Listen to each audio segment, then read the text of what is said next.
Hello girls, this video is to show you how to access the corrected homework on JupyterEd that you did.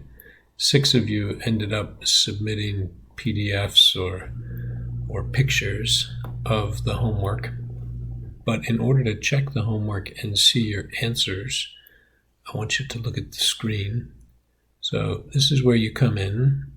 One way to get to the homework is to go to Assignment. Nope, that only shows the quiz and says it's turned in. So next we'll try Grades.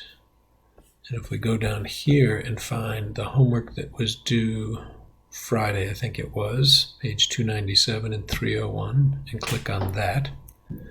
So you can see I was given 2 out of 2 points, even though it was a 9-question homework, it was graded out of 9. So then we'll hit View. As you can tell, my answers weren't very good, but because I tried the homework, I gave myself the 2 points.